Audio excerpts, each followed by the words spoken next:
ಭತ್ತದ ನಾಡು ಗಂಗಾವತಿಯ ಕನಕಗಿರಿ ರಸ್ತೆಯಲ್ಲಿರುವ ಕೃಷಿ ಮಹಾವಿದ್ಯಾಲಯದ ಮುಂದೆಯೇ ಇದೆ ಈ ಗಣೇಶ ಕಾಲೋನಿ. ಕೃಷಿ ಮಹಾವಿದ್ಯಾಲಯದ ಸಿಬ್ಬಂದಿ, ಪಕ್ಕದ ಊರು, ಕ್ಯಾಂಪ್ಗಳ ರೈತರು, ಸರ್ಕಾರಿ ನೌಕರರು ವಾಸವಾಗಿದ್ದರೂ ಈ ಕಾಲೋನಿಯಲ್ಲಿ ಮೂಲ ಸೌಲಭ್ಯಗಳು ಬಿಲ್ಕುಲ್ ಇಲ್ಲ ಎನ್ನುವ ಪರಿಸ್ಥಿತಿ ಇದೆ. ಕನಕಗಿರಿ ರಸ್ತೆಯಿಂದ ಗಣೇಶ ಕಾಲೋನಿ ಪ್ರವೇಶಿಸುವ ರಸ್ತೆಯನ್ನು ಇತ್ತೀಚೆಗೆ ಅಭಿವೃದ್ಧಿಪಡಿಸುವ ಪ್ರಯತ್ನ ಮಾಡಲಾಗಿದೆ. ಆದರೆ ರಸ್ತೆಗೆ ಕೆಂಕರ್ ಮಾತ್ರ ಹಾಕಿದ್ದು ಡಾಂಬರೀಕರಣ ಮಾಡಿಲ್ಲ. ಇನ್ನು ಕಾಲನಿ ಒಳ ರಸ್ತೆಗಳನ್ನು ಡಾಂಬರೀಕರಣ ಇಲ್ಲವೇ ಸಿಸಿ ರಸ್ತೆ ಮಾಡುವ ಯಾವುದೇ ಪ್ರಯತ್ನವಾಗಿಲ್ಲ. ಮಳೆ ಬಂದಾಗ ಈ ರಸ್ತೆಯಲ್ಲಿ ನಡೆದಾಡುವುದೇ ಕಷ್ಟ ಎನ್ನುವಂತಿರುತ್ತದೆ. ಇನ್ನು ಚರಂಡಿಗಳ ದುಸ್ಥಿತಿಯಿಂದಾಗಿ ಬಡಾವಣೆಯ ಜನರು ಮೂಗು ಹಾಗೂ ಕಣ್ಣು ಎರಡನ್ನೂ ಮುಚ್ಚಿಕೊಂಡು ಓಡಾಡಬೇಕಿದೆ.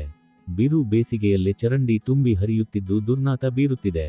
ಖಾಲಿ ಪ್ಲಾಟ್ಗಳಲ್ಲಿ ಬೇಲಿ ಬೆಳೆದಿದ್ದು ನಿವಾಸಿಗಳು ವಿಷ ಜಂತುಗಳ ಭೀತಿ ಎದುರಿಸುವಂತಾಗಿದೆ. ಗಂಗಾವತಿಗೆ ಹೊಂದಿಕೊಂಡಿದ್ದರೂ ಈ ಬಡಾವಣೆ ವಡ್ಡರಹಟ್ಟಿ ಪಂಚಾಯತಿ ವ್ಯಾಪ್ತಿಗೆ ಒಳಪಟ್ಟಿದೆ. ಪಂಚಾಯತಿಯವರು ಈ ಬಡಾವಣೆ ಕಡೆಗೆ ಕಣ್ಣೆತ್ತಿಯೂ ನೋಡಿಲ್ಲವಂತೆ. ನಾವು ಪ್ರತಿ ವರ್ಷ ಪಂಚಾಯತಿಗೆ ಟ್ಯಾಕ್ಸ್ ನೀಡುತ್ತಿದ್ದರೂ ಬಡಾವಣೆ ಅಭಿವೃದ್ಧಿಗೆ ಯಾರೂ ಸ್ಪಂದಿಸುತ್ತಿಲ್ಲ ಎನ್ನುವುದು ಬಡಾವಣೆ ನಿವಾಸಿಗಳ ಅಸಮಾಧಾನವಾಗಿದೆ. ಉದ್ಯೋಗ ಖಾತ್ರಿ ಯೋಜನೆಯಡಿ ಈ ಬಡಾವಣೆಯಲ್ಲಿ ಮೂಲ ಸೌಲಭ್ಯ ಕಲ್ಪಿಸಬಹುದಾಗಿದೆ.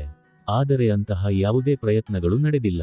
ಇನ್ನು ಗಂಗಾವತಿ ಶಾಸಕರಾಗಿರುವ ಗಾಲಿ ಜನಾರ್ದನ ರೆಡ್ಡಿ ಅವರ ಮನೆ ಇರುವ ಕ್ರಿಯೇಟಿವ್ ಪಾರ್ಕ್ ಸಮೀಪದಲ್ಲೇ ಈ ಗಣೇಶ ಕಾಲೋನಿ ಇದೆ.